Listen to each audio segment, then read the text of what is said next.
안녕하세요. 윤쌤입니다. 오늘 시간에는 성인 간호 호흡기계 질환에 대해 설명드리고 문제 풀이를 해보겠습니다. 교과서 299페이지, 문제집 370페이지에 해당되는 내용이니 참고하시면 되겠고요. 호흡기계 구조와 기능에 대해서 궁금하신 분들은 위 상단 카드를 클릭해 주세요. 해당 영상으로 이동하겠습니다. 자, 그러면 먼저 호흡기계 증상부터 좀 알아보고 갈게요. 여러분, 호흡기계 증상이 이번 2021년 상반기 국가시험에 나왔습니다. 그래서 호흡기계 증상으로 맞는 것을 고르세요. 이런 문제였어요. 자, 호흡기계 증상은 5대 증상 플러스 청색증 이렇게 기억을 하시면 되는데, 자, 우리가 호흡기가 안 좋아요. 그러면 호흡곤란, 숨쉬기 힘드시죠? 그 다음에 기침, 객담, 그 다음에 이 객혈은 객담 플러스 객담이 있는 상태에서 더 안 좋아져서 객담 플러스 출혈, 혈액이 섞여 나온 걸 우리 객혈이라고 하죠. 그 다음에 통증 중에서도 이제 기침이나 이런 것들을 많이 하고 숨쉬기 버거우니까 우리가 이제 가슴 쪽에 통증이 발생을 합니다. 그래서 흉통, 그 다음에 청색증, 이게 이제 총 6가지의 증상을 기본적으로 좀 기억을 하시면 돼요. 그래서 기본적인 5대 증상은 호흡곤란, 기침, 객담, 객혈, 통증, 흉통 해서 호기, 객객통 이렇게 좀 기억하시고 플러스 청색증까지 기억을 해주시면 되겠습니다. 자, 그러면 126번 문제와 127번 문제에 해당하는 호흡곤란 시의 간호에 대해서 좀 먼저 볼게요. 자, 호흡곤란이 있게 되면 간호를 해야 되는데 어떤 간호를 해야 되냐면요. 기도를 깨끗이 유지하셔야 되겠죠. 기도가 깨끗해야 우리가 숨쉬기가 원활하잖아요. 자, 그 다음에 횡격막 호흡을 하도록 유도한다 라고 되어 있어요. 횡격막 호흡을 하도록 유도하는 이유는 산소, 이산화탄소 교환이 잘 이루어지게 하는 호흡이기 때문이에요. 그래서 횡격막 호흡, 그러니까 깊게 들이마시고 뱉어내는 그런 호흡을 하여라 라는 이야기고요. 자, 그 다음에 우리가 이제 호흡곤란이 있게 되잖아요. 그리고 호흡곤란이 있게 되면은 대상자분들이 불안도가 굉장히 높아집니다. 불안도가 높아지기 때문에 환자를 혼자 두지 않고 옆에서 지지해 주시는 것도 굉장히 중요하세요. 격려하고 지지하고, 그 다음에 불필요한 대화와 움직임은 삼가해야 돼요. 호흡곤란이 있으니 불필요한 대화와 움직임이 많게 되면 당연히 숨이 더 차겠죠. 자, 그 다음에 시원하고 습도가 적당하며 조용한 분위기, 안정할 수 있는 분위기를 만들어 주셔야 돼요. 그 다음에 우리가 호흡기는 습도가 높아질수록 그 호흡기 안에 있는 분비물이 묽어지면서 배출이 또 용이합니다. 자, 그 다음에 호흡곤란 양상을 잘 관찰하셔야 되겠고, 제가 별표 쳐놨죠? 환자의 상반신을 높여주는 파울러시 체위 또는 반자위를 해줍니다. 그래서 우리가 호흡곤란이 있을 때 호흡곤란을 완화해 줄 수 있는 체위, 파울러시 체위, 그 다음에 반자위, 요거를 좀 기억을 하자고요. 그래서 우리가 호흡곤란 시의 간호는 뭐 한 7가지 정도로 정리를 해볼 수 있겠고, 이에 해당되는 문제를 한번 봐볼게요. 자, 126번 문제 보시면 두 번째 줄부터 읽겠습니다. 호흡곤란에 대한 설명으로 옳지 않은 것은 이렇게 되어 있어요. 옳지 않은 것을 고르셔야 돼요. 자, 1번 볼게요. 호흡할 때 어렵고 힘들고 통통이 수반된다. 맞죠? 우리가 호흡곤란이 있으면 이처럼 통증, 흉통이 수반이 됩니다. 그리고 호흡하기가 굉장히 어려워져요. 그 다음 2번, 호흡곤란은 자세의 영향을 받는다. 맞아요. 그래서 우리가 원활하게 호흡하기 위해서는 이런 파울러시 체위, 반자위가 굉장히 좋습니다. 반듯하게 누워있을 때 훨씬 더 숨이 차다라고 보시면 되겠어요. 자, 3번, 호흡이 곤란함으로 환기와 산화가 충분히 이루어지지 않는다. 맞아요. 자, 그 다음에 4번, 호흡곤란을 겪는 환자는 숨막히는 느낌을 경험해요. 그렇기 때문에 환자가 굉장히 불안도가 올라갑니다. 그래서 환자를 혼자 두지 않고 옆에서 지지해 주셔야 되겠고, 호흡곤란 양상도 잘 살펴보셔야 되겠죠. 자, 5번, 호흡곤란 시 자세는 골반 고이를 해준다 라고 되어 있는데, 골반 고이는 여러분 이 자세예요. 다리를 이렇게 높여주는 자세가 골반 고이거든요. 네, 우리가 호흡곤란 시의 자세는 뭐였죠? 파울러시 체위와 그 다음에 반자위, 파울러시 체위, 반자위 같은 말이에요. 그래서 이렇게 환자 상체를 들어 올려서 반으로 앉혀주시는 자세예요. 앉혀주는 자세라고 보시면 돼요. 이 자세를 해주시면 폐가 확장이 되면서 호흡하기 훨씬 좋은 자세다라고 보시면 돼요. 그래서 우리가 호흡하기 힘든 사람이 있다. 이 사람에게 권장되는 체위는 무엇입니까? 라고 물어보면 파울러시 체위 또는 반자위를 생각하시면 돼요. 같은 말이에요. 이렇게 상체를 올려주는 체위, 요거 생각하시면 되겠습니다. 자, 그 다음에 그래서 126번의 답은 여러분 5번이고요. 자, 127번. X선 소견상 X를 찍었어요. 근데 뭐 폐우를 소견을 보이는 노인이 숨이 차다고 호소할 때 간호로 옳은 것 이렇게 되어 있어요. 폐우를 여러분 모르셔도 되겠고 우선은 폐에 문제가 있어요. 그래서 이 사람이 숨이 차대요. 그럼 어떻게 해줘야 됩니까? 라는 거죠. 그래서 숨이 찰 때 호흡곤란 시 간호 생각하시면 되겠고 자, 1번 반자위를 취해준다. 답은 여러분 1번입니다. 1번. 호소할 때 간호로 옳은 것 반자위를 취해줘서 우리가 폐가 확장되게 만들어가지고 호흡이 더 용이하게 만들어 주셔야 돼요. 그래서 우리가 호흡곤란 환자 시의 체위는 반자위 또는 파울러시 체위 이렇게 기억을 하시면 되겠습니다. 동맥혈 가스 분압 검사 관리에 대해서 설명드릴게요. 자, 여기는 2021년 상반기 국가고시에 출제가 되었고요. 우선은 얘가 어떤 검사인지 한번 보겠습니다. 동맥혈 가스 검사, 아테리얼 블러드 가스 아날리시스 해가지고 앞에 A, B, G, A를 따서 병원에서는 ABGA 검사라고 이야기를 해요. ABGA 검사라고 이야기를 하겠고 얘는 여러분 혈액 검사입니다. 혈액을 검사를 하는데 우리 일반적인 혈액 검사는 정맥에서 채취하잖아요. 여기는 동맥에서 채취를 합니다. 동맥에서 혈액을 채취를 하는 거거든요. 자, 그래서 동맥 혈액의 가스 분석을 통해 동맥에서 채취를 해요. 자, 동맥 혈액의 가스 분석을 통해 호흡 장애와 대사 장애, 산염기 균형 장애가 있는지 환자의 상태를 파악하여 치료하는 데 중요한 정보를 제공하기 위한 검사로 동맥혈의 산도, 그 다음에 이 동맥에 산소가 얼만큼 녹아 있는지, 그 다음에 이산화탄소는 얼만큼, 중탄산은 얼만큼이 녹아 있는지 확인하는 검사가 ABGA 검사 이렇게 보시면 돼요. 그래서 동맥혈 가스 분압 검사라고도 하고 그냥 동맥혈 가스 검사라고도 이야기를 합니다. 자, 그러면 우리가 이 동맥혈을 채취해서 보는 수치가 요 4가지가 있는데요. 우리는 한 3가지 정도만 알고 있으셔도 돼요. 중탄산까지 하시면 너무 깊게 들어가는 것 같고요. 우선은 산도, pH는 정상 범위가 7.35에서 7.45. 산소는 얼마나 있느냐 봐야 되면 우리 정상적인 건강한 사람은 산소가 80에서 100입니다. 동맥 안에, 그러니까 동맥혈 안에 80에서 100%의 산소가 녹아 있어요. 자, 그 다음에 이산화탄소는 35에서 45 이렇게 보시면 되겠거든요. 그래서 이 산도와 이산화탄소의 공통점 보이시죠? 35에서 45 얘네가 이 정상 범위예요. 그래서 35, 45 이렇게 묶어서 외우시고 산도 할 때는 앞에다 7땡 이렇게 붙여주시면 되겠죠. 자, 중탄산염 같은 경우는 22에서 26이 이제 정상적으로 유지가 되어야 이 수치가 이제 정상 범위라고 보시면 돼요, 여러분. 정상 범위라고 보시면 되겠습니다. 그래서 호흡곤란이 있으신 분들 같은 경우에는 산소 분압, 특히 요 ABGA 검사를 했을 때 산소 분압 수치가 뚝 떨어지겠죠. 80 이하로 뚝 떨어지겠죠. 자, 그 다음에 이제 밑에 보시면 ABGA 검사는 생명이 위급한 환자에게 가장 중요한 검사 중에 하나이기 때문에 병원의 중환자실, 응급실 등에서 자주 시행을 합니다. 보통 응급검사로 많이 시행을 하고 있고요. 정맥에서 체열하는 일반적인 혈액 검사와 달리 얘는 어디서 채취한다 했죠, 여러분? 동맥에서 채취합니다. 그러니까 동맥혈 가스 분압검사 이렇게 얘기를 하는 거예요. 동맥에서 체열해야 하므로 환자에게 정맥체열보다 많은 고통을 줄 수 있고 체열이 쉽지 않습니다. 그래서 동맥에서 혈액을 채취한다는 거는요. 통증도 굉장히 심하고 채취하는 방식도 매우 어려워요.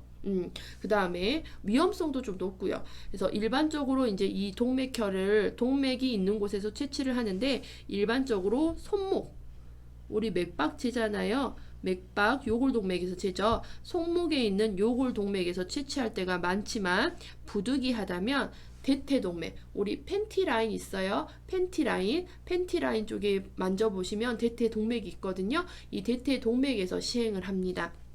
그래서 우리가 동맥에서 채취를 하는데 일반적으로 채취하는 부위는 요골동맥과 대퇴동맥이라고 보시면 되겠습니다. 자, 그리고 우리 시험에서는 이 검체 관리에 대한 문제가 굉장히 잘 나와요. 그러면 이 동맥혈 가스 분학 검사 ABJ를 시행을 하게 되면 검체는 어떻게 관리해야 되느냐? 먼저 체열 즉시 공기가 들어가지 않도록 고무 마개를 하고 아이스박스에 담아서 검사실로 속히 운반해야 돼요. 그래서 우리 여기는 지금 이 ABJ 검사라는 거는 혈액 중에 산소가 얼마나 녹아있고 이산화탄소가 얼마나 녹아있는지 보는 건데, 체열을 하고 나서 검체 관리를 잘못해서 거기에 공기가 들어가 버리잖아요. 그러면 이 이 검사 수치에 영향을 주기 때문에 부정확한 검사가 되는 거죠. 그래서 체열 즉시 이 공기가 들어가지 않도록 이렇게 체열 바늘 있잖아요. 주사 바늘 있죠. 바늘 끝에 고무 마개를 이렇게 딱 끼웁니다. 고무 마개를 해서 공기가 들어가지 않게 차단을 해요. 심지어 병원에서는 이렇게 고무마개 한 다음에, 우리 책엔 나와 있지 않지만 바늘을 한번 딱 꺾어줘서 아예 공기가 들어가지 못하게 만들어요. 그리고 또 이제 특수하게 이 ABJ 검사를 할 수 있는 체열용 주사도 나오고 있습니다. 그래서 공기가 들어가지 않도록 고무마개를 하고요. 그 다음에 신선하게 가야 된다, 이렇게 생각을 하시면 돼요. 신선하게 빨리 가야 돼요. 그래서 아이스박스에 담아서 검사실로 속히 운반하고, 아까 위에서도 말했잖아요. 얘는 중요한 검사고 병원의 중환자실이나 응급실 등에서 자주 시행을 해요. 그리고 위급한 환자 상태, 위급한 환자에게 가장 중요한 검사거든요. 그렇기 때문에 얘는 검사실로 속히 바로 운반을 해주셔야 되는 검사라고 보시면 돼요. 보관을 하시면 안 되고 아이스박스에 신선하게 담아서 즉시 속히 운반을 해서 검사치를 확인을 하셔야 되겠죠. 그래서 이번에 문제가 동맥혈 가스 분석 검사 시 주의사항으로 옳은 것이 나왔어요. 자, 그래서 보시면 검사 전 금식한다 라고 되어 있는데, 금식 하나요 안 하나요? 여러분, 이거는 금식하실 필요 없으세요. 그 다음에 체열 부위를 문질러 지혈한다 라고 되어 있는데, 어찌됐든 혈액을 체열을 했잖아요. 혈액을 뽑고 나잖아요. 그러면 절대 문지르시면 안 됩니다. 혈관 안에 바늘이 들어갔다 나왔어요. 그러면 그 부위는 꾹 눌러주셔야 되지, 문지르시면 혈관이 터집니다. 자, 그 다음에 체열한 혈액을 실온에 보관한다. 얘 보관하면 안 돼요. 실온도 안 되고요. 보관하시면 안 되고, 이 검사는 속히 아이스박스에 담아서 운반을 하셔야 돼요. 그 다음에 체열한 혈액을 공기에 노출시킨다. 공기에 절대 노출시키지 않게 하기 위해서 고무마개 한다고 했죠. 그 다음에 그래서 옳은 것은, 얘네 다 거르고 나면 옳은 것은 여러분 5번이었어요. 헤파린으로 코팅한 주사기를 사용한다. 왜냐면 헤파린이 여러분 뭐죠? 헤파린은 항응고제잖아요. 항응고제고요. 우리가 혈액을 채취하고 나면 혈액이 굳는 성질이 있기 때문에 굳어버려요. 그러면은 제대로 된 검사를 또 할 수가 없겠죠. 그래서 이 주사기 자체를 헤파린으로 한번 이렇게 헤파린 약을 넣어서 주사기 안을 헤파린 코팅 처리를 합니다. 그러면 혈액이, 우리가 체열을 하고 나서도 혈액이 굳지를 않아요. 혈액이 굳는 것을 방지하기 위해서 헤파린으로 코팅 처리한 주사기를 사용을 해서 우리가 ABJ 검사를 한다, 이렇게 보시면 되겠습니다. 자, 그러면 128번 문제를 한번 볼게요. 128번 문제. 두 번째 줄, 정확한 동맥혈 가스 분학 검사 결과를 위해 검체 관리 시 주의할 점으로 옳은 것은, 이렇게 되어 있어요. 1번, 24시간 냉장 보관 후 검사실로 보낸다 라고 되어 있는데, 아까 뭐라 했죠? 검사실로 속히 즉시 운반하셔야 돼요. 검사실로 속히 즉시 바로 이렇게 운반을 해주셔야 돼요. 얘는 응급검사에 속합니다. 자, 그 다음에 2번 24시간 금식한다 라고 되어 있는데, 이 혈액검사는, ABJ 검사는 금식과 연관없어요. 노금식, 금식 안 해요. 자, 그 다음에 실온에 보관한다. 여러분, 얘는 실온에 보관도 하면 안 되고 보관을 해서 안 돼요. 그냥 바로 검사실로 보내야 되고요. 그 다음에 얘는 차갑게 해서 보내야죠. 아이스박스에 담아서 검사실에 보냅니다. 자, 4번 검사실로 바로 된다. 맞아요. 얘는 바로 보내야 돼요. 응급검사예요. 환자 상태가 너무 안 좋을 때 이 환자의 이 동맥혈 가스 분학 검사를 통해서 환자 혈액 속에 산소랑 이산화탄소의 수치가 얼마나 되는지 확인하기 위한 응급검사예요. 그래서 검사실로 바로 보낸다. 답은 4번이 되겠습니다. 그 다음에 수분을 많이 섭취하게 한다라고 되어 있는데 수분 섭취와 연관성이 있는 그런 검사는 아니다라고 보시면 되겠습니다. 그래서 우리가 이 동맥혈 가스 분압 분사는 A, B, G, A라고 부르고요. 어디서 채취한다? 동맥에서 채취를 해요. 동맥에서 채취를 해서 산소, 그 다음에 이산화탄소가 동맥혈에 얼마나 녹아 있는지를 보는 거예요. 그래서 정상적인 산소는 우리가 80에서 100. 수치 기억하세요. 이산화탄소 같은 경우는 35에서 45가 정상 수치고, 그 다음에 이제 산도는 7.35, 7.45. 나는 이제 중탄산까지 좀 기억할 수 있겠다 하시는 분들은 중탄산까지도 좀 기억을 해주시면 좋겠죠. 22에서 26이 정상 수치였습니다. 자, 그러면 이 동맥혈을 채취를 하면 어디서 채취하느냐? 주로 이제 손목에 있는 요골 동맥이라든지 대퇴동맥에서 채취를 하고, 이 검사를 이제 혈액을 채취를 했어요. 그러면 이 검체 관리는 어떻게 하셔야 되냐? 공기가 들어가게 한다, 들어가지 않게 한다. 공기 들어가지 않게 철저하게 고무막에까지 띄워줍니다. 그 다음에 얘는요, 보관해서 실온 보관하는 검사가 아니고 즉시 검체를 검사실에 맡겨주셔야 돼요. 그래서 아이스박스에 담아서 검사실로 속히 바로 운반을 해주셔야 되는 검사. 이렇게 보시면 되겠습니다. 자, 129번에서 131번은 제가 문제 풀면서 바로 설명을 드릴게요. 호흡기 알레르기 환자에 있어 환경 조절은 중요합니다. 이를 해결하기 위한 설명으로 옳은 것. 자, 1번. 환기가 잘 되고 습도가 적당해야 된다. 맞죠? 그래서 답은 1번이고요. 방에 화분이나 꽃을 두어 공기를 정화한다.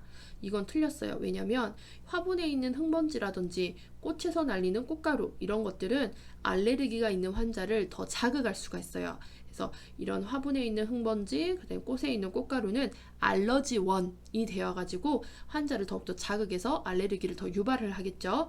그 다음에 3번. 흡연을 금하되 알코올을 권장한다. 모든 여러분 질환에서는 흡연, 담배, 술은 권장되지 않습니다. 자, 4번. 위생적 환경 조성을 위해 침상을 정돈하고 탈쿰 파우더 및 알코올 등 마사지한다. 이렇게 되어 있는데요. 여러분, 알코올로 등 마사지를 한다. 이렇게 되어 있는데 파우더 있잖아요. 여러분, 파우더는 가루잖아요. 이런 가루 제품들은 날리면서 얘 또한 이런 가루 제품들이 알레르기를 자극하는 알레르기 원이 될 수 있어서 가루 같은 제품을 쓰시는 걸 좀 피해 주셔야 되겠고, 자, 그 다음에 5번. 먼지털이개로 방 안의 먼지를 털어낸대요. 일반적인 사람들도 먼지가 많이 날리면 재채기를 하잖아요. 우리 알레르기 있으신 분들은 특히나 더욱더 심하시겠죠. 그래서 이런 먼지들이 알레르기 자극원이 될 수가 있습니다. 그래서 먼지털이로 털어내시기보다는 물수건이나 마른 수건으로 닦아내 주셔야 되겠죠. 자, 그 다음 130번. 호흡기 질환의 증상으로 옳은 것을 고르래요. 여러분, 이게 시험에 나왔었어요. 그래서 문제집이랑 똑같이 나오는 건 아니지만 호흡기계 질환의 증상을 알고 있느냐에 대한 문제가 나왔죠. 아까 위에서 설명드렸잖아요. 그래서 호흡기계 질환의 증상 뭐였죠? 여러분, 다시 생각을 해보시게요. 5대 증상 뭐였죠, 여러분? 호, 기, 객, 너무 좁네요. 호기, 객객통 이렇게 기억하셔야 되죠. 5대 증상. 5대 증상은 호흡 곤란, 기침, 감기 걸렸을 때 생각하시면 돼요. 그럼 가래 끓죠? 객담. 더 심해지면은 객담 플러스 피, 객혈, 호흡이 객객, 그 다음에 기침 많이 해요. 그럼 가슴 아파요. 통증, 흉통, 그 다음에 플러스 산소 공급이 온몸 구석구석 끝까지 전달이 되지 않으니까 손끝, 발끝 이런 곳에 청색증도 나타납니다. 그래서 우리가 호흡곤란, 호흡기 질환 증상은 요걸 지금 기억을 하시면 돼요. 그래서 답은 여러분 1번이죠. 호흡곤란, 기침, 청색증, 객혈. 여러분 2번, 3번에 뭐가 껴있냐면 2번, 3번, 4번, 5번에 복통, 설사, 변비 이런 거 나와 있죠. 복통, 변비, 설사. 얘는 호흡기계 질환의 증상이 아니라 소화기계 질환의 증상 이렇게 보시면 되겠죠. 자, 그 다음에 131번 보겠습니다. 직장인 최 씨는 호흡기 질환으로 대수술을 마치고 인공호흡기를 지금 하고 있거든요. 이 환자 최 씨의 안위를 증진하기 위한 간호, 호흡기계를 하고 있으면 의사소통하기가 굉장히 힘들잖아요. 그래서 의사소통을 위한 메모장과 펜을 침상에 준비해 주시는 거, 이제 이런 것들이 도움이 되겠고요. 1번, 2번, 3번 뭐 다 틀린 지문이죠. 방을 어둡게 유지해야 될 이유도 없고요. 우리 뭐 호흡기 환자분들은. 그다음에 고농도 산소 투여는 간호에는 맞지는 않죠. 왜냐하면 고농도 산소는 처방에 의해서 할 수 있는 거고요. 그다음에 가족들 면회 금지한다라고 되어 있는데 굳이 면회를 금지할 이유는 없는 것 같고, 환자가 불편해야 할 경우 기도사건을 시행한다. 기도사건도 저희가 할 수 있는 일이 아니고 얘도 처방에 의해서 하는 거죠. 이 중에서 가장 적절한 거는 요 4번입니다. 자, 그 다음에 이제 132번과 133번은 객혈식 간호에 대한 문제거든요. 먼저 객혈식 간호에 대해서 설명을 드릴게요. 여러분, 객혈이라는 거는 객담에 혈액이 섞인 거예요. 그래서 기침을 할 때 혈액이 섞인 객담 또는 혈액을 객출해내는 것, 혈액을 뱉어내는 것을 우리는 객혈이라고 하는데요. 이제 이 객혈의 특징 여러분 기억하세요. 선홍색이에요. 선홍색이고요. 그 다음에 거품이 섞여 있습니다. 거품이 섞여 있어서 소화기 계통에서 나오는 토혈과 구분이 됩니다. 토혈은 붉은색이기도 하고 선홍색이기도 하죠. 그리고 이렇게 좀 검은색, 더 진한 거무튀튀한 색깔이라고 보시면 돼요. 토혈은. 그래서 우리가 이 기도로 나오는 객혈은 밝은 색이에요. 굉장히 후레쉬한 블러드 색깔이고요. 깨끗한 피의 색깔이면서 거품이 섞여 있고, 토혈 같은 경우에는 조금 더 어두운 핏빛이라고 보시면 돼요. 어둡고 거품은 섞여 있지 않습니다. 그래서 우리가 객혈의 특징 선홍색이며 거품이 있고, 자, 보통 갑작스럽게 발병하고 간헐적이거나 지속적으로 일어날 수 있다라고 보시면 돼요. 그래서 호흡기계 증상이 너무너무 안 좋아졌을 때 이제 나타나는 증상이라고 보시면 되겠고요. 자, 그때 이제 간호는 어떻게 해주셔야 되느냐? 가장 먼저 중요해요. 가장 먼저 절대 안정. 우리가 뭐 이게 출혈이잖아요, 여러분. 출혈이 있는 환자는 절대적으로 안정을 해주셔야 되겠습니다. 상황이 급격하게 변화되면서 응급 상황이 되거든요.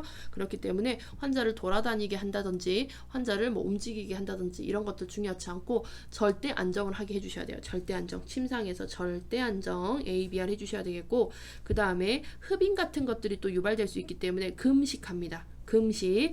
그 다음에 이 객혈이 있는 환자는 호흡기계가 많이 안 좋아진 사람이에요. 그래서 숨이 찰 수 있겠죠. 그래서 상반신을 약간 높여줍니다. 호흡하기 편한 자세.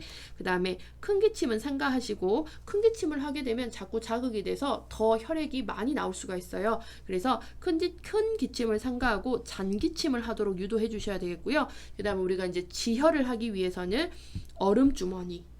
얼음주머니로 혈관을 수축시켜서 지혈을 해주셔야 되겠죠. 자, 그 다음에 의사표시를 위한 필기도구, 말을 많이 하지 않도록 해주셔야 돼요. 그래서 의사표시를 위한 필기도구 준비해 주셔야 되겠고, 출혈한 객담이 혼이불에 묻었을 경우에는 3% 크레솔에 담갔다가 삶아서 빨아 주셔야 되겠죠. 특히 이제 이런 객혈이 일어나는 경우에는요, 결핵 환자분들이 너무 이제 폐가 안 좋아졌을 때 객혈이 같이 동반이 되거든요. 자, 그러면 결핵이라는 거는 우리가 세균이잖아요. 그 다음에 이게 이제 전파될 가능성도 있죠. 그렇기 때문에 출혈한 객담 같은 경우에는 출혈한 객담이 혼이불에 묻었을 경우에는 이 3% 크레솔에 담갔다가 삶아서 빨아주셔야 되겠죠. 그 다음에 간호시 가장 주의할 점은 기도, 폐쇄로 인한 질식 반드시 잘 관찰을 해주셔야 되겠습니다. 자, 그러면 우리가 132번 볼게요. 객혈식 간호로 옳은 것을 고르라고 합니다. 지금 출혈이 있는 환자예요. 그러면 이 사람 움직여라, 움직이지 마셔라. 움직이면 안 돼요. 그대로 멈추세요. 움직이지 마세요. 라고 하셔야 돼요. 그래서 절대 안정을 시켜주시는 1번이 답이 되겠고, 자, 온찜질. 현재 출혈이 있어요. 출혈 있는 환자는 뜨거운 것, 차가운 것. 차가운 것을 적용해서 지혈이 되게 만들어 주셔야 되겠죠. 차가운 것을 데워주면은 혈관이 수축하죠. 그러면서 지혈 작용을 합니다. 그래서 온찜이 아닌 냉찜. 자, 큰 기침을 하게 되면 더욱더 자극이 돼서 출혈이 더욱더 심해질 수 있어요. 그래서 큰 기침이 아닌 잔기침. 그 다음에 상반신을 낮춰주는 게 아니고 상반신을 높여주죠. 상반신을 높여주는 파울 러시 체위. 같은 말로 반자위.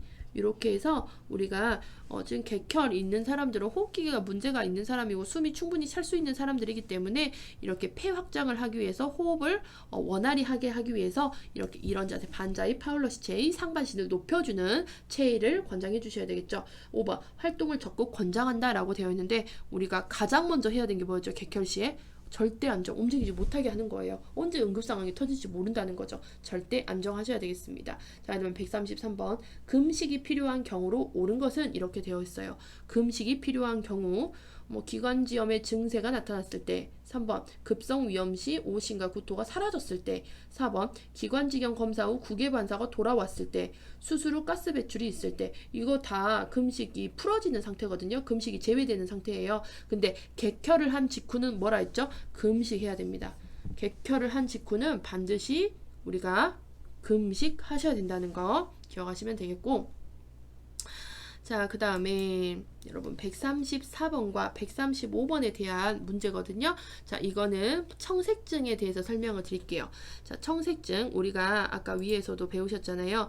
호흡기계의 5대 증상은 호흡곤란, 기침, 객담, 객혈, 통증 플러스 이제 마지막 하나가 청색증이었고 5대 증상 플러스 청색증 기억하라고 하셨죠. 자, 우리 청색증이 무엇인지 볼게요. 청색증은 입술, 피부, 손톱, 점막 등이 무슨 색으로? 푸르게, 청자가 푸를 청자예요. 푸르게 변하는 상태로 혈액 내의 부적당한 가스 교환으로 인해서 산소 결핍 시에 흔히 나타납니다. 그래서 우리가 아까 ABGA 검사에서 산소가 80에서 100이 돼야 된다 정상이라 했잖아요. 근데 이제 산소가 80 이하로 이제 내려가기 시작을 하면은 우리 몸에 산소가 적당치 않고 손끝이라든지 발끝이라든지 이런 말초 부분까지 제대로 산소 공급이 되지 않아요. 그러면 여기 사진에서처럼 손끝이 이렇게 푸르게 변하는 청색증이 나타납니다. 그래서 이 청색증은 무엇을 볼 수 있느냐? 우리 몸에 제대로 된 가스 교환이 이루어지고 있는지 여부를 확인할 수 있는 게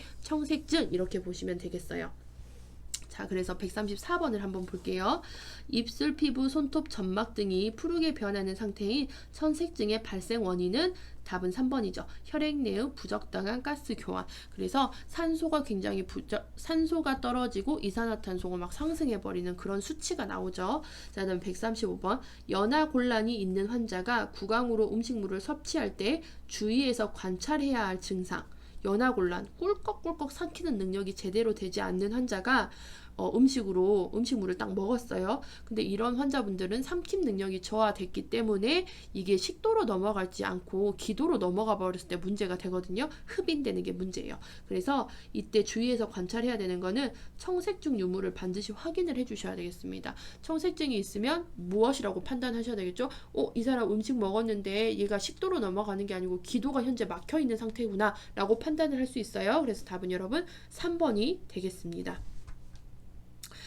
자, 그 다음에 이제 136번과 137번에 해당하는 거 볼게요. 우리 몸에서 산소가 부족하게 되면은요, 어떤 증상들을 보이냐면, 몸에서 산소가 부족하면 초기에는 안절부절합니다. 우리 여러분 숨 안 쉬어진다고 생각해 보세요. 내가 지금 숨이 제대로 안 쉬어지면은 굉장히 사람이 당황하면서 어떻게 해야 될지 몰라요. 안절부절하고 굉장히 불안해합니다. 불안 등의 증상이 나타나고요. 손끝, 발끝, 그 다음에 피부, 입술 이런 데가 푸르게 변하는 청색증, 그 다음에 맥박수와 호흡수가 증가합니다. 여러분 당황한 거 생각하시면 돼요. 당황스러운 상황. 만약에 내가 지금 호흡이 제대로 안 돼요. 산소 공급이 제대로 안 되고 호흡이 제대로 안 되고 숨이 안 쉬어지는 상황이라고 생각해 보세요. 그러면 굉장히 당황스럽고 불안하고 안절부절하면서 어떻게 해야 되는지 모르는데 손끝도 파래지고 있어요. 그러면 심장이 이제 두근두근 거리기 시작하겠죠. 맥박수가 막 상승하기 시작하고 맥박의 친구 호흡도 같이 증가를 할 수가 있다. 이렇게 기억을 하자고요. 자, 그러면 136번 볼게요. 두 번째 줄, 체내의 산소가 부족할 때 관찰 가능한 증상으로 옳은 것은 이렇게 되어 있습니다.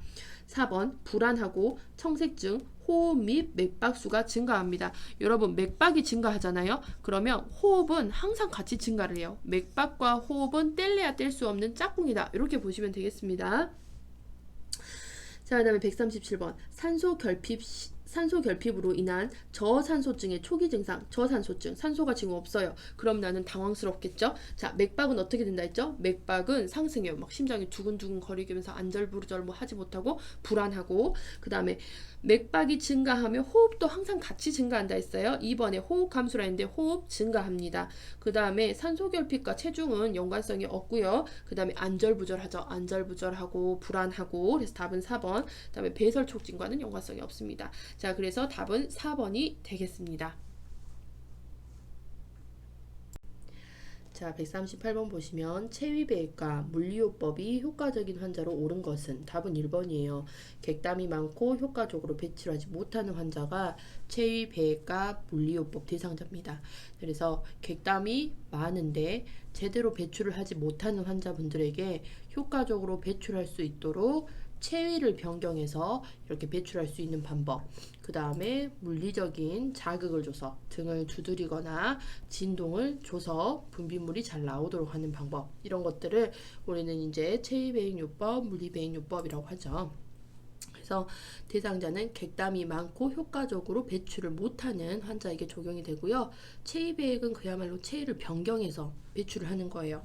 그래서 병변이 있는 부위의 가래가 잘 흘러나올 수 있도록 자세를 취해서, 그러니까 체위를 변경해서 배출해내는 방법. 그래서 뭐 체위에 따라서 배출할 수 있는 방법은 굉장히 많은데 저는 그 중에서 그냥 일부 사진 하나만 지금 보여드리는 거예요, 예시로. 그래서 이쪽 부분에 객담이 많아요. 그러면 이제 여기에 객담이 있다 하면 이 부위에 객담이 잘 나올 수 있도록 적절한 체위를 취해주는 거죠. 그래서 이제 객담이 배출될 수 있도록 만들어주는 게 체위 배액이고, 그 다음에 이제 물리요법은 가슴이나 등을 두드리거나 진동이 물리요법인 거죠. 그래서 두드리거나 진동을 하여서 분비물이 잘 나올 수 있도록 하는 방법이고, 이때는 손을 이렇게 컵 모양처럼 해준 다음에 등을 톡톡톡, 아니면 앞가슴을 톡톡톡 이렇게 쳐준다든지 문질문질 해준다, 이렇게 보시면 되겠습니다. 자, 그 다음에 139번부터는 천식에 관련된 문제거든요, 여러분. 그래서 우리 천식에 대해서 좀 설명을 드리고 문제 풀이를 할게요. 자, 천식이라는 거는 여기 정의 보이시죠? 좀 글씨를 키워드릴게요. 글씨를 키워서 보면은 천식은 정의 알레르기성 질환이에요. 알레르기성 질환으로 먼지, 꽃가루, 약물, 스트레스, 음식 등이 원인이 될 수가 있겠죠. 그래서 알레르기가 원인이 되는 그런 것들을 우리는 천식이라고 하겠고, 알레르기 원인 물질을 보시면 실내 알레르기 원인 물질은 진먼지, 동물, 개, 고양이 이런 것들의 털, 그 다음에 실외 알레르기, 대표적으로 지금 이제 봄철 되잖아요. 꽃가루 알레르기 심할 수가 있겠죠. 그래서 천식은 알레르기성 질환입니다. 자, 증상 및 특징을 볼게요. 자, 증상은 당연히 호흡기계 증상이 나타나면서 여러분들이 이제 호흡기계 질환하면서 거기에 맞는 어떤 증상들이 다 나오잖아요. 근데 그걸 다 여러분 따로따로 외우실 필요 없겠고, 호흡기계 질환 하면은 기본적으로 우리가 아까 앞에서 배웠던 거 5대 증상을 생각을 하시면 돼요. 호흡 곤란, 기침, 객담, 객혈, 통증, 호기, 객객통, 이거 5대 증상 있죠? 5대 증상에다가 뭐 하나 더 추가하시라 했죠? 청색증, 요게 이제 기본적으로 깔리는 호흡기의 주증상, 이렇게 보시면 되겠고요. 그 다음에 이제 천식이 되게 되면 기관지 점막이 부종이 생깁니다. 자, 그래서 기관지는 원래 이렇게 길이 이렇게 넓어요. 그래서 이 기관지에 산소가 공급이 되는 거죠. 그런데 기관지 점막이 이제 알러지 원에 의해서 이렇게 붓게 돼요. 그럼 길이 좁아지니까 여기로 산소 공급이 제대로 되지를 못하는 거예요. 기관지 점막 부종이 생기고, 그 다음에 천식 발작. 그래서 특징적인 건 요걸 좀 기억을 하시면 돼요. 우리가 천식이 되게 되면 천식 발작이 일어나는데 갑작스러운 기침, 정말 미친 듯이 기침을 하면서 천명호흡, 굉장히 쌕쌕거리는 소리가 나는 거예요. 왜 그러냐? 점막이 이렇게 부종이 되면서 제대로 산소가 들어가는 길이 좁아졌잖아요. 좁은 길로 산소가 들어가려고 하니까 특이한 소리가 나는 거예요. 쌕쌕거리는 소리. 그래서 우리가 기침, 감기가 심하게 걸렸을 때 특히 애기들 감기 걸렸을 때 쌕쌕거리는 소리 들어보셨을 거예요. 그게 이제 천명음이라고 보시면 되겠고, 이런 증상이 나타나는데 얘는 특히 밤에 굉장히 심해집니다. 밤에 특징적으로 증상이 더욱더 심해진다는 거. 그래서 기관지 점막이 부종이 돼요. 우리 그거 생각을 하시면 돼요. 우리 누구한테 이렇게 두들겨 맞잖아요. 두들겨 맞으면 붓듯이 천식도 이 알러지원들 있잖아요. 뭐 알러지원들에게 굉장히 이 기관지가 두드려 맞은 상태예요. 막 괴롭힘을 당한 상태예요. 그래서 이렇게 퉁퉁 부어 있는 상태, 이렇게 기억을 하시면 돼요. 그래서 기관지 점막 부종, 그다음에 천식 발작 기억하셔서 천식 발작이 생기면 갑작스럽게 미친 듯이 기침을 하고 호흡이 쌕쌕거리는 소리가 납니다. 그래서 특히 밤에 더 심해진다는 거 보시면 되겠고요. 자, 그 다음에 우리가 이제 치료 및 간호를 어떻게 하는지 볼게요. 자, 당연히 지금 보시면 이렇게 기관지가 염증도 생기고 그 다음에 계속 자극을 받아서 좁아졌잖아요. 좁아져서 이런 문제가 생기는 거니까 좁아진 것을 넓혀 주셔야 되겠죠. 그래서 기관지 확장제를 사용합니다. 좁아진 길을 넓혀줘야 돼요. 그래서 기관지 확장제, 아미노필린, 에피네프린 같은 것들을 사용하죠. 아미노필린, 에피네프린 같은 것들을 사용하고 그 다음에 우리 호흡기 질환 있으면 당연히 하는 거 있잖아요. 수분 섭취 증가하고 습도 제공을 해서 특히 이제 우리 객담이 너무 끈끈해도 문제가 돼요. 기도도 좁아져 있는데 이렇게 호흡기 기관지도 이렇게 좁아져 있는데 여기에 끈끈한 막 가래 같은 것들이 붙어 있으면 숨쉬기가 더욱더 곤란해지잖아요. 그래서 이렇게 끈끈한 가래 배출을 위해서 가래가 객담이잖아요. 이렇게 끈끈한 가래, 객담을 배출하기 위해서는 끈끈했던 것들이 조금 부드러워지게 만들어 주셔야 되잖아요. 그러기 위해서는 수분이 필요한 거예요. 그래서 수분 증가해 주셔야 되고 습도도 높여 주셔야 돼요. 그래서 우리가 보통 겨울철에 감기 걸려서 뭐 이거 진료를 가잖아요. 감기 진료를 가면 의사 선생님들 다 기본적으로 하시는 말씀이 물 많이 드세요. 그 다음에 습도, 잠잘 때 습도 높여주세요. 이런 말들 하거든요. 그래서 끈끈했던 가래에 수분과 습도가 물기가 섞이게 되면 이 가래 객담이 부들부들해집니다. 부들부들해져 묽어진다는 거죠. 묽어져서 배출하기가 더 쉬워지는 상태가 되겠고 그 다음에 환자분을 안정시켜 주셔야 되겠죠. 그 다음에 우리가 호흡을 하기 좋은 자세 반자위를 취해주고 호흡 횟수와 특성을 자주 관찰한다. 이렇게 보시면 돼요. 근데 뭐 이런 치료 및 간호를 굳이 뭐 다 여러분들이 그 증상에 따라 외우실 필요 없겠고 우리가 호흡기 객객통 있었잖아요. 호흡곤란이 있게 되면 호흡하기 쉬운 반자위나 그래서 요거를 우리가 파울러시라 했죠. 파울러시 체위해 주시면 되겠고 그 다음에 객담이 있어요. 그러면 이 객담 배출을 위해서 객담이 묽어지게 할 수 있는 수분 제공, 수분을 많이 섭취하시고 그 다음에 습도를 높여주죠. 그래서 우리가 일반적으로 환자의 병실의 습도는 40에서 60%를 유지를 하는데 호흡기 질환이 있는 환자분들 같은 경우는 습도를 어떻게 하셔라? 50%부터 시작해요. 조금 더 높여줘서 병실의 환경을 유지하셔라. 이런 거 배우셨을 거예요. 그래서 객담이 있으면 이렇게 해주고 이제 객혈이 있으면 아까 배웠던 객혈관을 해주시면 되겠고요. 그 다음에 통증. 기침 이렇게 있죠. 특히 이제 흉통 같은 게 있으면 흉통이면 진통제 사용할 수가 있고요. 그 다음에 이제 기침이 있으면 기침을 완화해주는 진해제 이런 것들. 그 다음에 객담이 있으면 거담제 이런 것들이 이제 치료 간호라고 보시면 돼요. 그래서 증상에 따른 치료 이렇게 생각을 하시면 되겠고 우리가 이제 호흡기 질환에서 기관지라든지 호흡하는 길이 좁아지잖아요. 그 좁은 길을 열어줘야 되기 때문에 기관지 확장제를 씁니다. 그 중에서 이제 여러분들이 좀 외워두셔야 될 약제 이름은 아미노필린 요 정도만 기억하셔도 될 것 같아요. 확장제 대표적으로 아미노필린 줄여서 우리 AMP라고 병원에서 약으로 좀 사용을 하기도 합니다. 자, 그래서 아미노필린 이렇게 보시면 되겠고요. 그러면 관련된 문제를 한번 볼게요, 여러분. 139번 보겠습니다. 천식 환자에게 에피네프린, 아미노필린 같은 것들을 투여해주는 이유로 옳은 것은 이렇게 되어 있어요. 뭐였죠? 천식 환자에게 에피네프린, 아미노필린은 기관지 확장제였어요. 자, 기관지 확장제는 2번이에요. 기관지 평활근을 이완시켜서 우리가 호흡을 더욱더 잘할 수 있도록 호흡하기 편하게 하기 위해서 그 다음에 기관지 경련 같은 것들도 감소시켜주기 위해서 한다라고 해서 답은 2번이 되겠습니다. 자, 그 다음에 140번을 보시면 이거는 이제 기관지 확장증에 대한 얘기인데요. 우선은 기관지 확장증을 좀 더 같이 볼게요. 여러분 기관지 확장증은 선천적이나 후천적으로 기관지 확장증은요. 선천적, 후천적인 영향으로 기관지가 비정상적으로 이제는 이렇게 늘어져 있는 상태예요. 찍 하고 늘어져 있는 상태. 기관지는 수축과 이완을 반복하는 곳이거든요. 수축과 이완을 반복하는 곳인데 풍선 늘어진 것처럼 기관지가 이렇게 확장이 되어 있는 상태예요. 너무 헐렁해져 있는 상태거든요. 그래서 증상을 보면 또 호흡기계 증상이라고 생각하시면 돼요.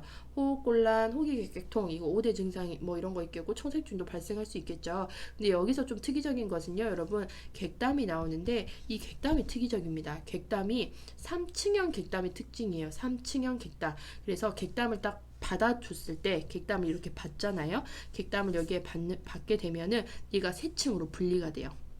이렇게 층이 세 층으로 분리가 되면서 맨 위에는 이렇게 거품이 보이고 그다음에 중간에는 약간 이렇게 푸르틱틱한 검고 푸른 중간에는 푸르고 탁한 객담, 그 다음에 마지막 이 하층에는 농성 객담, 노란 농성 객담이 이렇게 보이는 3층형 객담이 좀 특징입니다. 그래서 기관지 확장증에서는 객담이 좀 특이적이다. 3층형 객담이 보일 수 있다. 이렇게 보시면 돼요.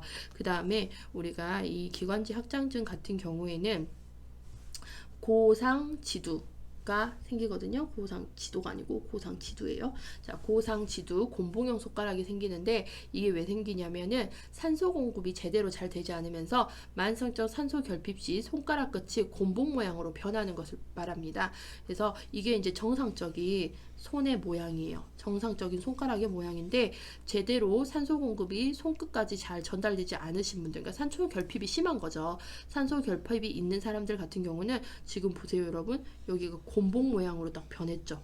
곤봉 모양으로 이렇게 변하면서 손톱과 손톱을 마주댔을 때 닿지를 않아요. 이렇게 벌어져요.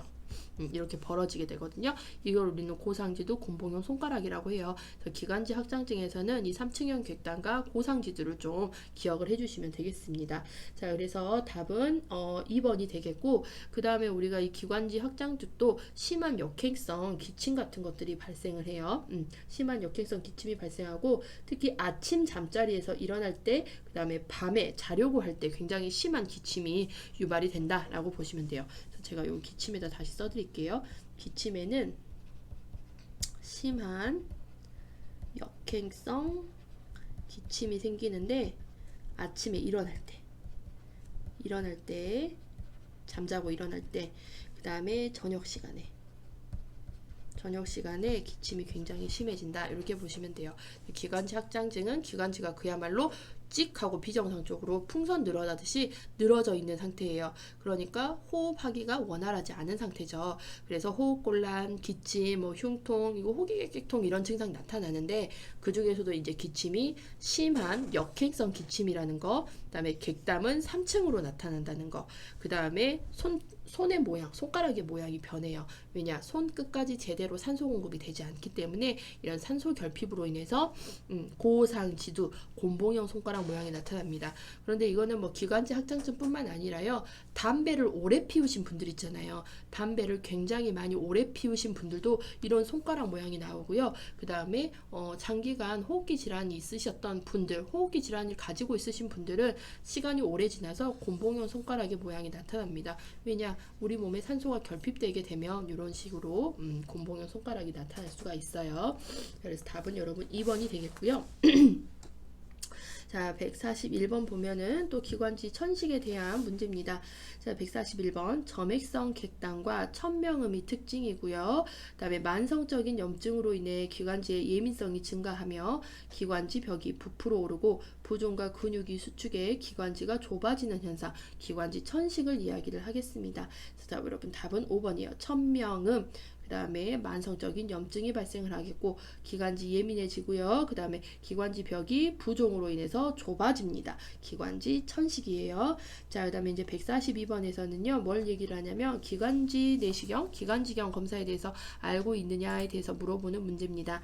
자, 그래서 보시면은요. 먼저 설명을 드릴게요, 여러분. 우리 여러분 위검사 하기 위해서 위내시경 하는 거 아시죠? 그것처럼 기관지를 보기 위해서 기관지 내로 내시경을 넣어서 검사하는 걸 기관지 내시경이라고 이야기를 해요. 그래서 기관지 내시경, 그래서 기관지 내시경 검사 뭐 이렇게 얘기를 하는데, 자, 후두, 기관지 등을 직접 볼 수 있는 내시경으로 의사가 환자의 기관에 이물질, 종양, 출혈, 염증 등을 진찰하는 데 쓰는 것을 우리는 기관지 내시경이라고 합니다. 그래서 직접적으로 내시경 카메라를 기관지로 집어넣어서 그 안의 상태를 보는 거예요. 자, 그러면 여기서는 이제 이런 것들을 많이 물어보죠. 기관지 내시경을 하기 위해서는 전에는 어떤 것들을 해야 되고, 기관지 내시경 끝나고 나서는 어떻게 간호를 해주면 되느냐 많이 물어봅니다. 자, 기관지 내시경은요, 금식을 반드시 해야 돼요. 금식. 자, 검사를 위해서는 최소 4시간은 금식을 하셔야 되겠죠. 왜냐하면 여러분 보세요. 이렇게 사람이 있으면 이게 입이 있잖아요. 그다음에 이렇게 목이 있으면 이 목에 내려가는 길이 이렇게 있는데 이게 두 갈래로 갈려지잖아요. 이렇게. 그다음에 코에서 또 이렇게 내려가는 길이 있고, 그래서 이게 길이 이렇게 갈려진단 말이에요. 근데 요 앞에가 기도고 요 뒤에는 식도예요. 자, 그러면 우리가 어떤 것들을 검사하기 위해서 입에다가 카메라를 집어넣어요.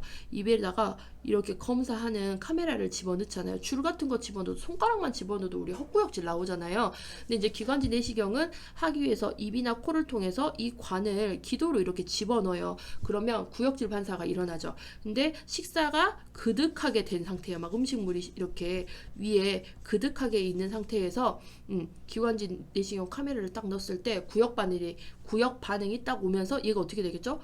웩 하고 나올 수가 있어요. 그러면 웩 하고 나오면서 이제 얘가 기도로 들어가서 흡인 같은 것들이 발생을 할 수 있단 말이에요. 그렇기 때문에 반드시 금식을 해주셔야 됩니다. 그래서 기관지 내시경, 뭐 내시경을 할 때는 여러분 다 금식이에요. 위내시경, 그다음 뭐 대장 내시경, 그다음에 이런 기관지 내시경 할 때는 금식을 하셔야 된다. 그래서 이렇게 금식하는 이유는 흡인 같은 것들을 예방하기 위해서다. 이렇게 보시면 되겠고요. 자, 그 다음에 우리 기관지 내시경은 시술 30분 전에 기관지 내시경이 목을 통과할 때 불편, 특히 이 불편이 뭐냐면 구역 반사. 웩 할 수가 있어요. 웩 해서 불편을 줄이기 위해서 국소마취 스프레이를, 그러니까 리도카인 성분이 있는 국소마취 스프레이를 입을 벌리세요 해서 입 안쪽에다 칙 하고 뿌려준단 말이에요. 그래서 이렇게 뿌려줍니다. 그래서 목을 뒤로 젖혀서 기관지경이 잘 들어가도록 이렇게 시술을 진행을 합니다. 그래서 시술 30분 전에 기관지 내시경 목을 통과할 때 불편감을 줄이기 위해서, 구역 반사를 없애기 위해서 국소마취제 리도카인을 스프레이로 뿌려줍니다. 자, 그 다음에 분비물이 기관지경의 시야를 방해하지 않도록 분비물 억제를 하는 뭘 주냐? 아트로핀을 주사해요. 아트로핀. 그래서 우리가 우리 몸에 내 몸이 아닌 어떤 다른 것들이 딱 들어오잖아요. 그러면 얘를 물리치기 위해서 내 몸에서 분비물이 굉장히 많이 나와요. 그래서 기도로 지금 내시경 카메라가 들어가죠. 기도로 내시경 카메라가 딱 들어가잖아요. 그러면 기도에서는 어떤 반응이 일어나냐면, 우리 주인님 몸에 없던 놈이 들어왔네? 얼른 얘를 공격해야지 하면서 분비물이 엄청나게 분비가 된단 말이에요. 그러면 우리 내시경 카메라는 이 안을 보기 위해서 하는 건데, 분비물이 막 생겨버리면 제대로 이 안을 관찰할 수가 없기 때문에 검사하기 전에 반드시 분비물 억제를 하기 위해서 아트로핀을 주사를 해줍니다. 그래서 여러분 아트로핀 기억하세요. 분비물 억제하는 아트로핀. 그리고 이 아트로핀이 또 어디서 나냐면, 여러분 수술 전중 후 간호를 배우시잖아요. 그 중에서 수술 전에도 기도에 분비물이 많이 발생해서 흡인 같은 것들을 예방하기 위해서 아트로핀 주사를 놔줍니다. 그래서 아트로핀 잘 기억하시면 돼요. 자, 그 다음에 4번. 검사를 하는 동안 코로 숨을 쉬며 긴장하지 않도록 한다. 그래서 이제 구강으로 이렇게 내시경 카메라가 들어가게 되면 코로 숨을 쉴 수 있도록 권장을 해주셔야 되겠고요. 자, 그 다음에 그래서 코로 숨을 쉬게 권장을 해주셔야 되겠고, 그 다음에 기관지 검사가 끝난 직후 구역 반사가 돌아오기 전까지는 금지시켜야 돼요. 그래서 우리가 시술 30분 전에 기관지 내시경이 목을 통과할 때 불편감, 그 구역 반사가 나타난다 했잖아요. 이걸 예방하기 위해서 국소마취제를 뿌려놨어요. 근데 이제 검사가 끝났죠. 검사가 끝난 상태에서 환자가 이 마취가 풀리지 않는 상태에서 음식을 딱 주면 어떤 게 발생할 수 있겠죠? 또 흡인이 발생을 할 수가 있어요. 꿀꺽꿀꺽 넘기는 그런 반사도 같이 소실이 되기 때문에 이렇게 그러니까 기관지 검사가 끝난 직후 구토 반사가 돌아오기 전까지는 금식을 시키셔야 됩니다. 근데 만약에 이렇게 금식을 해놓지 않고 그냥 바로 물이라든지 음식이라든지 공급을 했을 때 흡인이 발생을 할 수도 있어요. 그 다음에 만일 이제 생검을 위한 표문을 떼어냈다면 이 기관지에 딱 들어가서 혹이 있었어요. 그럼 이 혹을 딱 띄어내는 거죠. 이걸 생검이라고 하죠. 생검. 그래서 이거를 조직검사, 우리는 흔히 조직검사라고 하는데, 이제 이렇게 조직검사 같은 것들을 하기 위해서 표면을 여기서 살짝 뜯어냈어요. 뜯어낸다면 검사 후에 여기 살을 떼어냈던 거잖아요. 안에 점막을 딱 뜯어내면 피가 조금씩 섞여 나오겠죠. 이렇게 떼어냈다면 검사 후에 객담에 피가 섞여 나오는지 여부도 잘 관찰을 하셔야 되겠습니다. 그 다음에 검사 후에는 당연히 지금 이 호흡기계를 건드려 놓은 상태이기 때문에 호흡곤란이 있는지도 잘 관찰하셔라 라고 되어 있어요. 그래서 우리 기관지 내시경은 금식, 자 금식 하셔야 되겠고, 그 다음에 시술하기 전에 불편감을 줄이기 위해서 그 목 안에다가 국소마취제 스프레이 인두 부분에다가 칙 뿌려줍니다. 입 아 하세요 하면서 혀랑 인두 부분에다가 국소마취제 뿌려줘요. 그 다음에 분비물에 의해서 시야가 가리지 않게 하기 위해서 분비물을 줄여주기 위한 아트로핀, 그래서 검사 전에, 그래서 이게 여러분 검사 전이라고 보시면 되겠고요. 그 다음에 이제 검사하고 있는 도중에는 코로 숨을 쉴 수 있게 해주시고, 이제 검사 후에는 구역반사가 돌아오기 전까지는 금식시키고요. 그 다음에 생검을 했을 경우는 출혈 여부 확인 잘 하셔야 되겠고, 그 다음에 우리 환자분 호흡곤란이 있는지 여부도 잘 관찰을 하셔라 라고 되어 있습니다. 자, 142번 볼게요. 두 번째 줄, 기관지경 검사 직후의 간호로 가장 중요한 사항으로 옳은 것은 이렇게 되었어요. 검사하고 나서 제일 중요한 거는 금식해 주셔야 돼요. 금식해서 물도 주시면 안 되고 먹을 거 주시면 안 돼요. 언제까지? 구역반사가 돌아올 때까지는 금식을 시키셔야 된다. 그래서 답은 4번이 되겠습니다.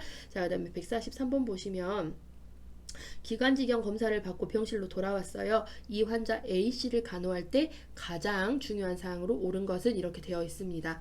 자, 가장 중요한 거는 뭐였죠? 4번, 호흡곤란이 나타나는지를 관찰을 잘 하셔야 돼요. 자, 기관지에 검사를 하고 난 상태예요. 여기를 건드려 놓은 상태이기 때문에 호흡곤란이 있는지 반드시 잘 관찰을 해주셔야 되겠습니다. 자, 그 다음에 이제 144번은 아까 봤던 우리 천식 이 부분에 대해서 쭉 문제가 나와 있거든요.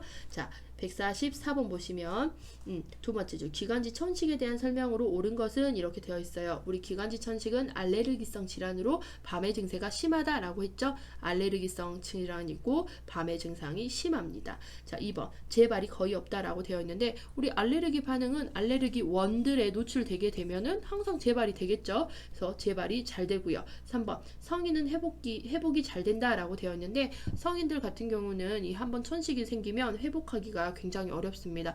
회복이 잘 되지 않아요. 자, 그 다음에 4번, 점액 분비가 거의 되지 않는다라고 되어 있는데, 우리 아까 객담 많이 나온다겠죠? 객담 많이 나와요. 과다한 점액 분비, 과다 점액 분비가 특징입니다. 자, 그 다음에 5번, 간헐적 개방적 호흡기 질환이다 라고 되어 있는데, 자, 이거는 간헐적으로 와요. 알레르기 원에 노출됐을 때 간헐적으로 발생을 하면서 개방성 호흡기 질환이 아니고 지금 좁아지는 거잖아요. 폐쇄성 호흡기 질환입니다. 그래서 간헐적 폐쇄성 호흡기 질환이에요. 여러분 답은 1번이 되겠습니다.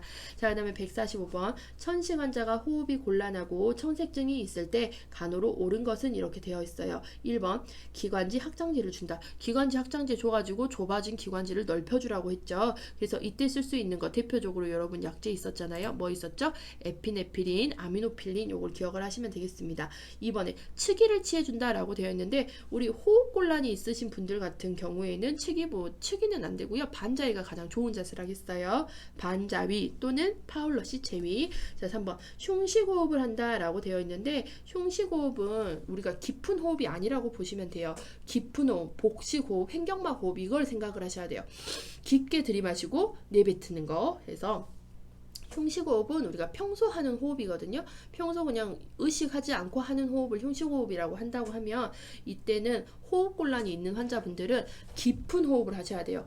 코로 깊게 들이마신 다음에 후 하고 길게 내뱉어주는 복식호흡이라든지 횡격막 호흡을 권장을 해주셔야 되겠고요. 그 다음에 4번 볼게요. 난방을 해준다 라고 되어 있는데, 우리 천식 환자라든지 호흡기 질환이 있으신 분들 같은 경우는 실내 온도가 너무 따뜻해도 좋진 않아요. 그래서 서늘한 환경이라든지 적절한 습도가 있는 환경을 제공해 주시는 게 좋습니다.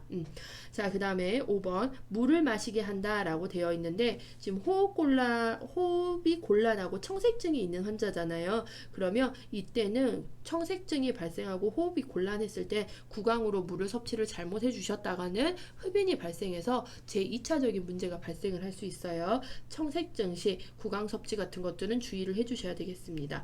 자, 그럼 마지막 문제 146번 기관지의 알레르기 염증 반응 때문에 발생하는 알레르기 질환인 기관지 천식 환자에 대한 간호로 옳은 것, 기관지 천식 환자 간호에 대해서 옳은 것을 고르래요. 1번 수분 섭취 금지라고 되어 있는데 우리가 호흡 증상이 너무 막 호흡이 어렵지 않거나 그다음에 청색증이 발생하지 않는다고 하면은 수분 섭취는 증가를 해주셔야 되겠죠. 그다음에 2번 반자의 및 습도 제거, 답은 2번입니다. 자, 3번 요오드 사용, 요오드와 연관성 없는 질환이에요. 인슐린과도 연관성 없고요. 그다음에 5번 방사선요법과도 연관성은 없습니다. 자, 그래서 답은 여러분 2번이 되겠습니다. 자, 그러면 여기까지 해서 수업은 종료하고요. 다음에 더욱더 유익한 내용으로 여러분을 찾아뵙겠습니다. 궁금하신 내용은 밑에 댓글로 남겨주시면 제가 답변 드릴게요. 수고하셨습니다.